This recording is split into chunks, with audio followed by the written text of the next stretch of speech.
Whose is the adult DVD? Milf's Threesomes 2. FFM Threesome Erotica. Written by Nicki Menage. Narrated by Kline. Whose is the adult DVD?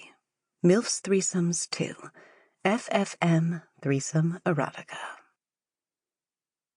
The housework was done for the morning, and it was finally time to relax in front of the television for an hour. Looking after a house and renting it out meant that my own time was very limited.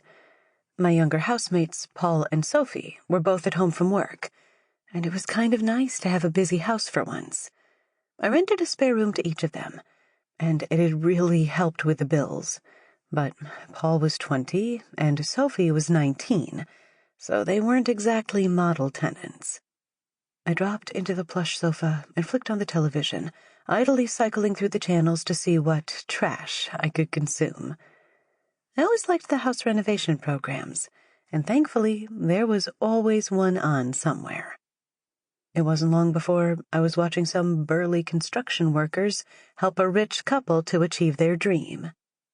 I don't know how I spotted it, but beneath the television, I noticed the DVD player was blinking. It never usually blinked. A red light flicked on and off steadily, drawing the eye. My curiosity saw me mechanically change the TV setting and hit play. I was not prepared for what I saw. In an instant, the sound of hot sex filled the living room, and I found myself scrambling to shut it off. Writhing, oiled bodies moved against each other, and hot blasts of cum shot from the stiff cocks on the screen. "Jesus!" I cried, my hands trembling as I looked for the pause button. To make matters worse, I suddenly heard the sound of rushing footsteps, and Paul arrived in the doorway of the lounge. He looked straight to the television and then at me. "Mrs. Jenkins, will you turn this thing off?" I shouted to him. "Enjoying your morning? Just... here." I tossed him the remote. Paul caught it and walked closer to the television. He was topless, wearing only a pair of sweatpants. Some people started the morning slower than others. He aimed the remote at the receiver, and the video paused. Then he looked at me with a raised eyebrow.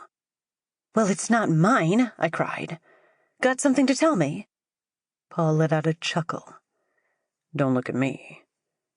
The melee had by now roused Sophie, who rubbed at her face and pouted in the doorway. "What the hell are you two shouting at?" she groaned. "Mrs. Jenkins' DVD," Paul said, nodding to the television. Sophie looked at the screen, and then her jaw dropped.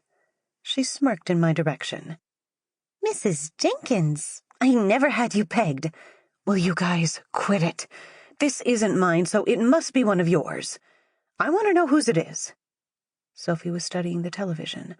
It was frozen on the face of a moaning, tanned babe. A blurry rope of cum hung in the foreground. "Where do you think it'll land?" she asked Paul. "Face. Gotta be face," Paul said. "This is serious," I cried. "You have your own rooms for a reason. We don't do this in here." "Don't need to tell me," Paul said.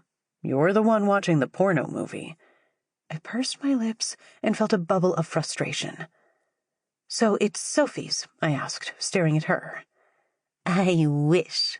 She laughed. "Hit play, Paul. I want to see where it lands." Paul aimed the remote to the television. "Do not hit play," I ordered, raising a finger. "We're not all going to sit around and watch porn this morning." "Just you, huh, Mrs. Jenkins?" Paul dared. "You're 20, Paul? Start acting like it?"